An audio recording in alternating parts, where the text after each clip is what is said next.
Hey guys, welcome back. It is your favorite Gimp with a Limp, and we're going to finish up here with the next round of Company of Heroes. To touch on a few things that I have been discussing in the previous videos, I'm still not 100% on the cover. I do believe he might be right that it is the just referencing the hex that it's in, because he was able to point out how obviously the building hexes only account for the units that are in there. But this, like the yellow that's on the board, I could see that going either way. And again, the rules aren't written very specifically. I asked him for the link. Hopefully you put that down below for me. I'm going to do a little more digging to see if I can find out for certain one way or the other. I do think this is a little bit of ambiguity. I hope they fix in the 1.5 Kickstarter as far as the rules are concerned, because it is just, it's one of those that you can kind of read in either direction. You know what I mean? And you really want to have those things fleshed out. Most of the rules are good here, but I have encountered a couple of problems. We'll see what other ones pop up as we go along.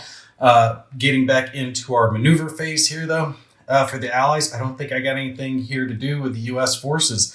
The only ones I could move would be my mortar team or my machine gun team.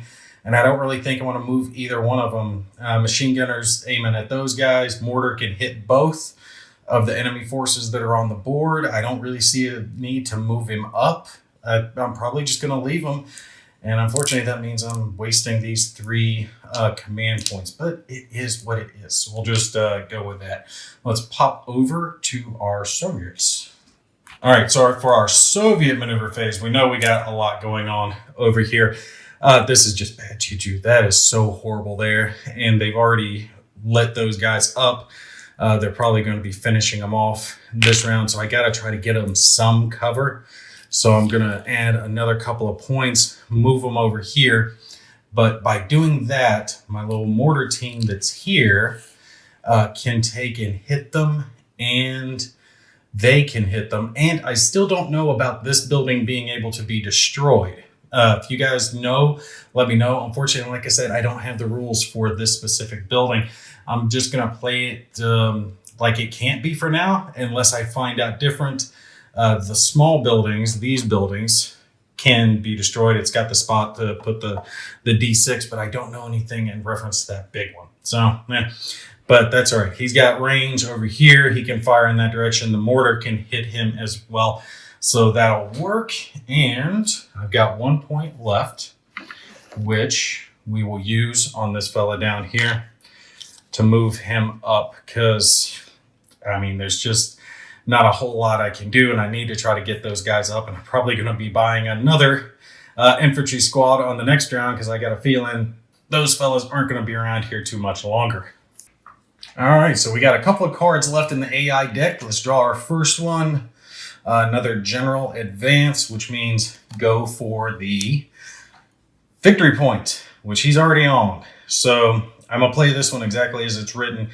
Leave him there. Right now he's blocking it, so he can keep them from being able to move on to it as long as he's there. We'll leave him there and see how that ends up playing out for him.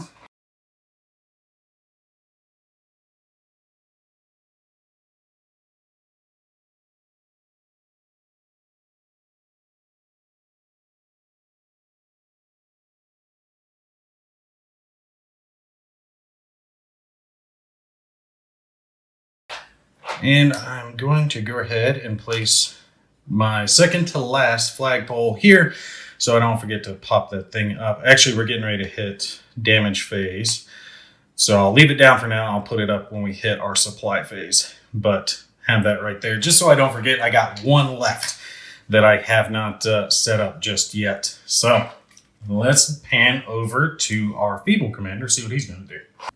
All right, over here at our feeble commander, and this is our last card for him, but that unit is still pinned.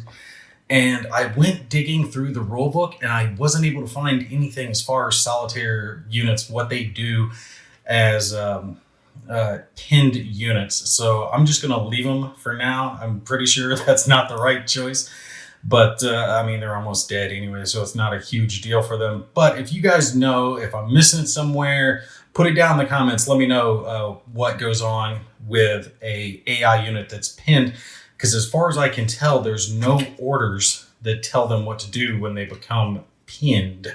So I'll check over the forums though after this video and see if something pops up so I can put that into the next part. But we still got plenty of rounds left before the game ends, so we'll be able to figure it out one way or the other.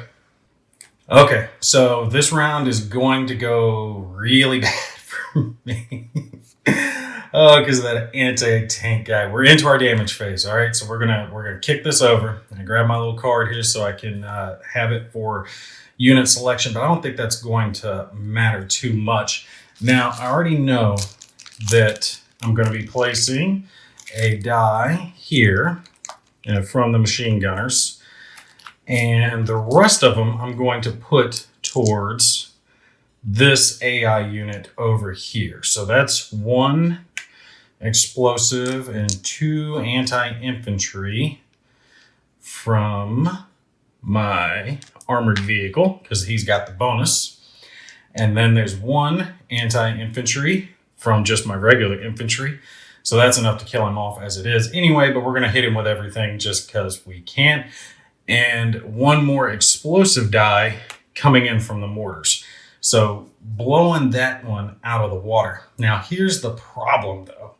He has, let me grab 1 more die here to get it out. He has a firepower of 2 of these armor piercing rounds, and that is very no bueno, because according to this little chart, armor piercing rounds first going to go towards red. I don't have any red over here, and then it's going to go towards that yellow.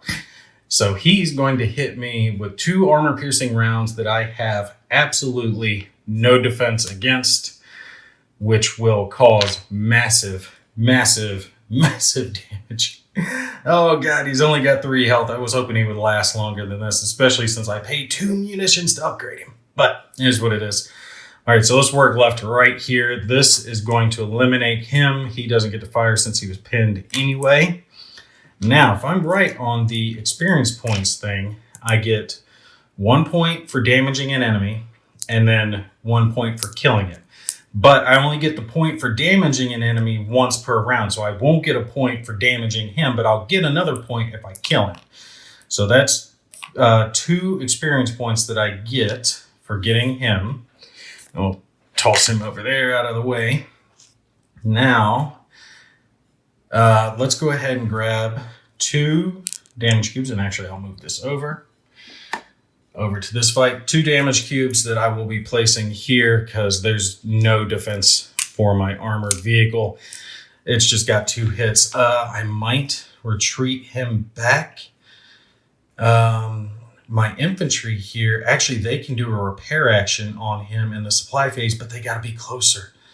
So I'm probably going to pull him back, either retreat him to the reinforcement zone, so if he gets adjacent, he can heal up, or bring the infantry over. I'm not sure on how I'm going to handle that, but we'll see. I don't want to lose this because I've spent so many damn points on it.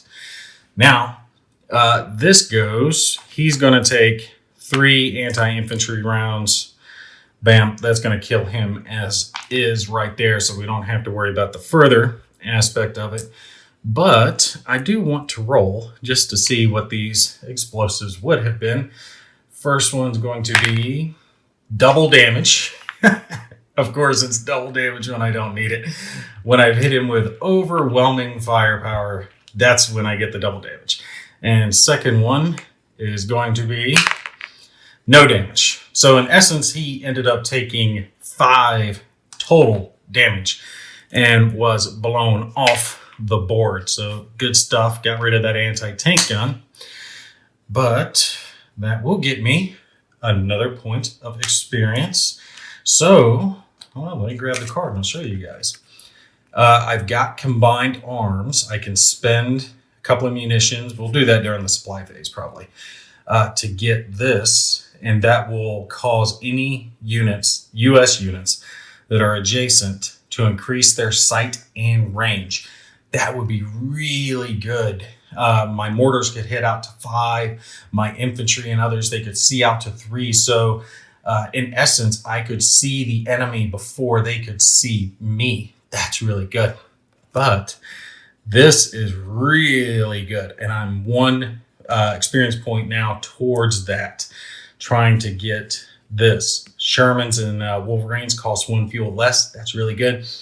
But the big thing is getting that Pershing. If I can get a Pershing called in, I can really start to put some rounds down range. I think I'm going to be able to get those Pershings. But now that I'm thinking about it, I have to move him over here to try to get this victory point. I have to go for it, which means I'm going to have to pull the armored vehicle back. It's a requirement. I have no choice. I have to pull him back so I can get some repairs going on him. I don't want to lose him, especially after I spent the bonus points on him. So yeah, he's going to be pulled back. But that's fine. I can pull him back in 1 round and get him healed up. All right, so we got a lot going on over here with the Soviets.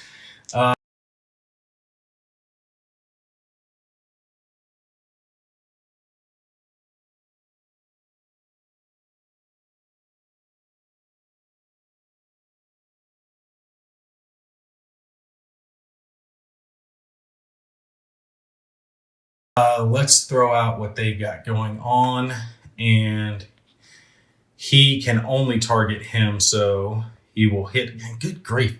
Veteran Grenadiers, man, they're hitting with explosives.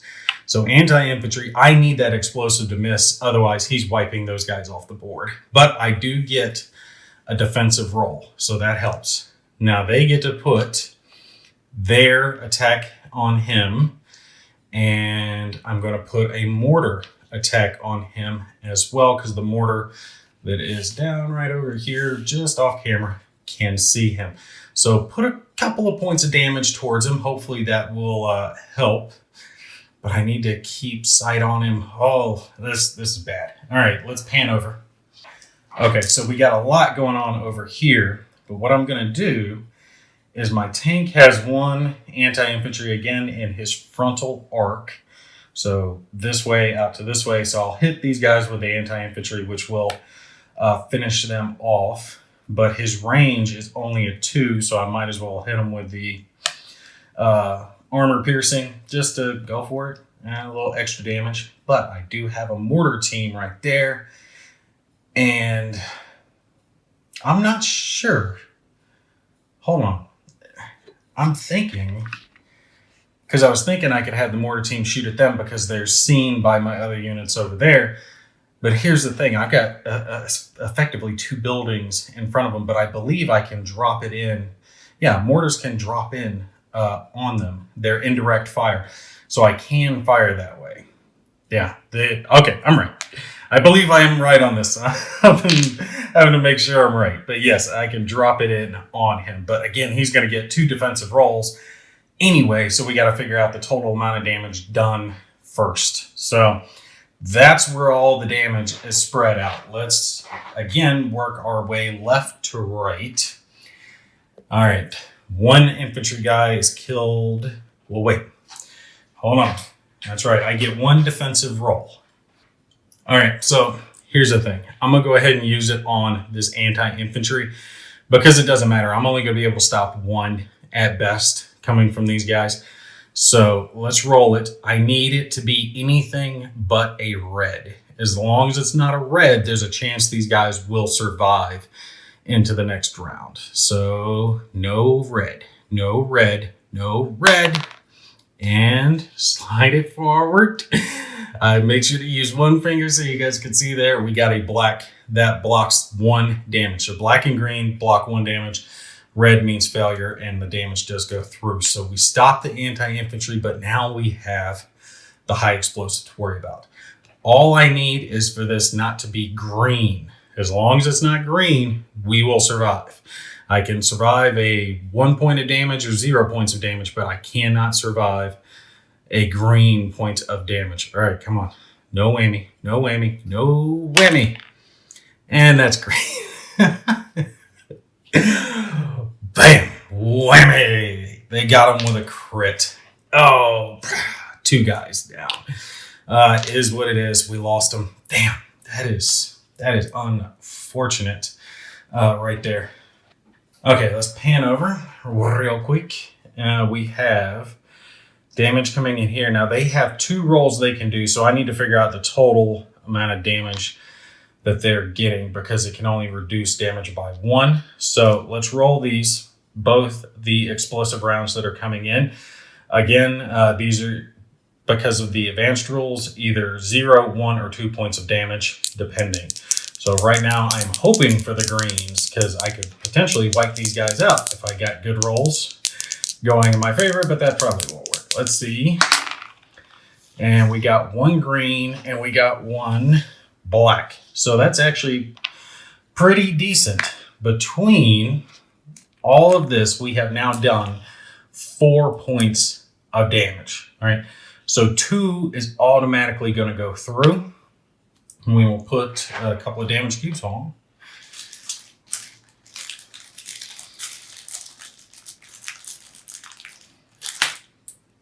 Couple of damage points on them. That takes care of the crit from one of the explosives. Now they get 2 defensive rolls. I need both of these to come up red. If both come up red, he dies. If one comes up black or green, then they will live and bad things will continue to happen to me. Let's roll. Come on. Daddy needs a new pair of everything. Oh, that is horrible. So bad, man. So bad. They block both pieces of damage. So it is what it is. We are not doing too well there. And now we will pan over to here. All right, so we will get an experience point for damaging him, and we'll probably get another for killing him because anti-infantry kills him alone. We'll roll to see if he blocks the armor piercing, which he does, but it doesn't matter anyway because he's still destroyed, which that works out well for us, but gives us a chance to try to capture this on the next one. So they took out one of my infantry. I took out one of their infantry.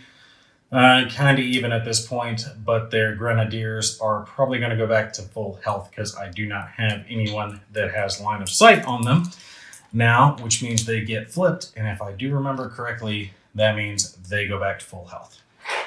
No, they do not go back to full health. That is one of the instruction cards. I was reading that wrong. So I'll actually show you which one I am talking about. I'll throw it on screen, actually. Yellow retreat. If after the unit, the moving unit is not visible, repairs to full health. So I need to make sure I'm paying attention to the small print. I think that might be where I'm missing. I'll read through those cards again because that might be where it talks about something like retreating or pinned units or something like that is possible. All right, but we will flip these guys back over because they are not seen, and that is a problem for me because they do have a reveal. So now I know that when they flip again, that's going to hurt me. So I have to be prepared for that with a little bit of recon with something that's expendable or immune to anti-infantry damage. All right, and just to finish out real quick here with our supply phase. Supply phase is actually going to be easy. Both of the enemy units are going to be putting out 2 new discs, a yellow and a green each on each side. All right, so 4 new units are coming onto the board, but I've got a little bit of a lull because I pushed them back on this side and they're not kind of pushed back on that side, but I got a little bit of breathing room. I think I got 1 round of breathing room. So I am going to use that actually to get the 3rd building on both of my guys. All right, so the Russians and the Americans, I'm going to go ahead and unlock their max building.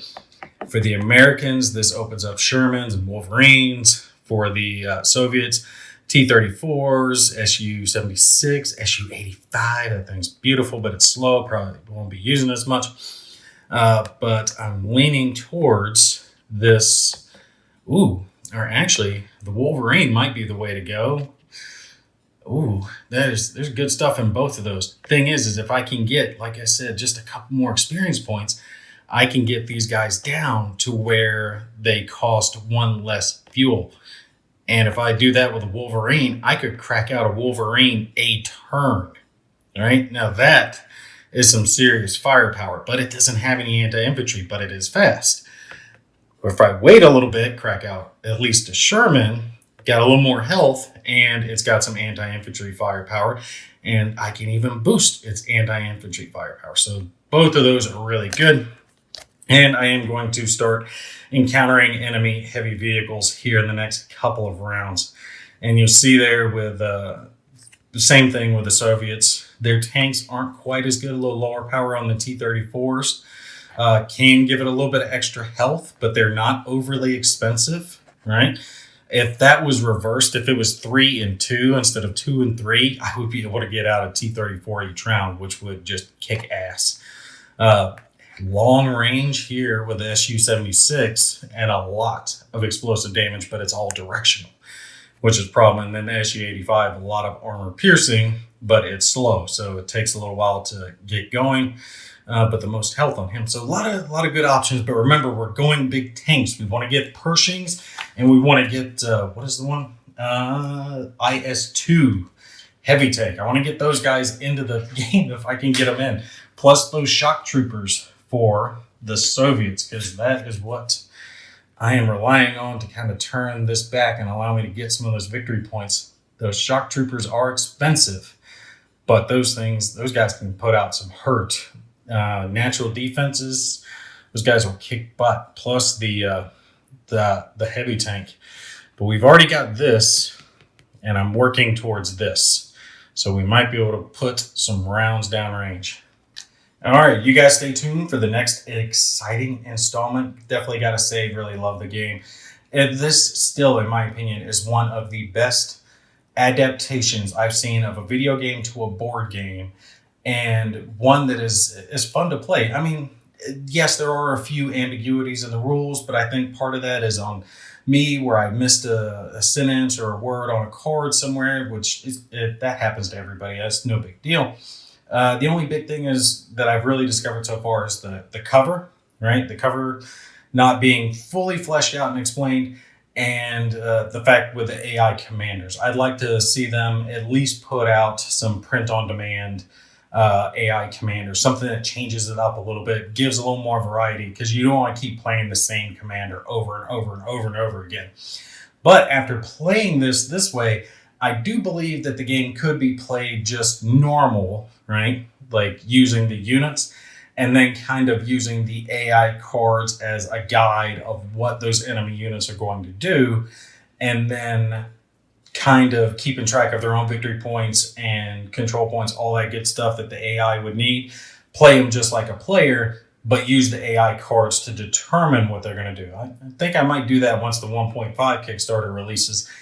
Play a game like that and see how well it plays. I think it would do quite well.